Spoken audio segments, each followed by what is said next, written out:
Nos acompaña ahora Luis Felipe López, él es asesor para el Banco Mundial en la lucha contra la pobreza. Muchísimas gracias por estar con No, nosotros. gracias por la oportunidad.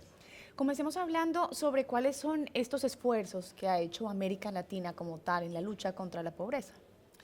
Bueno, una cosa que hay que hacer énfasis y que intentamos hacerlo en la participación en el panel es la mejora que ha habido en términos para los distintos grupos, en términos de ingreso para América Latina entre 2002 y 2012, particularmente en el tema del fortalecimiento de la clase media.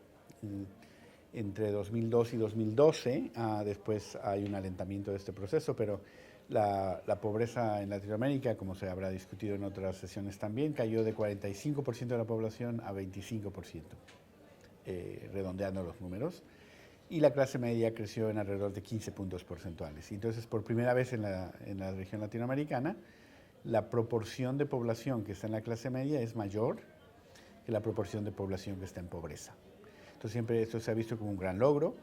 Sin embargo, también se discutió dos temas. Uno es que, a pesar de este crecimiento de la clase media, hay todavía amplios grupos de población en condición de lo que podríamos definir como vulnerabilidad, en el sentido de que en presencia de algún tipo de choques que tienen que ver incluso con choques a nivel de los hogares, como de salud, como de desempleo, podrían volver a caer en una condición de pobreza. Y segundo, el tema de que, dado la predicción de que habrá un menor crecimiento económico para la región, esto pondría en riesgo esta dinámica positiva. ¿Cuáles son esos países que han tenido mejor desempeño para reducir esta pobreza? O mejor, ¿cuáles han sido esas políticas exitosas para este aspecto? Bueno, yo diría que, primero que nada, si vemos cuáles son los motores de esta dinámica positiva, por un lado es el mayor crecimiento económico durante estos últimos 15 años, que trajo como resultado este factor positivo. Entonces, alrededor de dos terceras partes de esta reducción de la pobreza se explican por mayor crecimiento económico. Segundo elemento que también hay que reconocer es que las políticas públicas han sido más efectivas en llegar a los grupos de población que están más rezagados en términos socioeconómicos, y esa mejoría en la calidad del gasto en términos de su incidencia ha también repercutido en esta dinámica. Entonces, por un lado tenemos una dinámica positiva de crecimiento económico y por otro lado una mejoría en la capacidad de los gobiernos de llegar a esas poblaciones más rezagadas.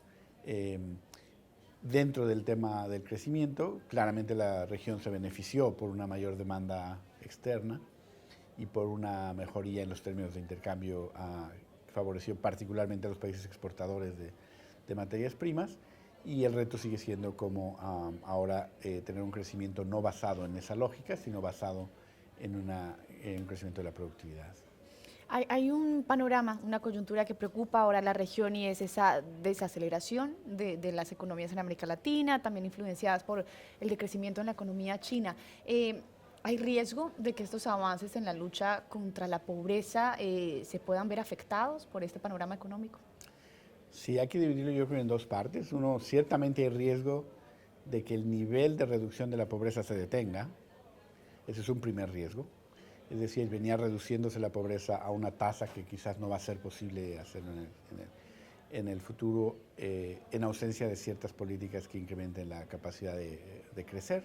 Segundo, la posibilidad de proteger a ciertos grupos para que no caigan en pobreza, lo cual implica no solamente que se detenga la reducción de la pobreza, sino que aumente la pobreza, que sería un riesgo aún mayor o aún más importante por sus implicaciones sociales. Y tercero, hay temas que tienen que ver no solo con la parte de demanda agregada, de los aspectos macro, sino de distorsiones a nivel de los mercados laborales, por ejemplo, que hacen que gente que está con distintos niveles de escolaridad no esté recibiendo necesariamente, no se esté insertando de manera productiva en el mercado laboral, y eso genera un gran costo en términos de productividad para la economía en general. Entonces, yo creo que todos estos elementos son temas que hay que atacar a través de políticas públicas de manera prioritaria. Gracias por su tiempo. No, muchísimas gracias. Bien, y seguimos con este encuentro de los líderes más importantes a nivel global y que hablan sobre las perspectivas y los problemas de América Latina en esta conferencia anual CAF número 19.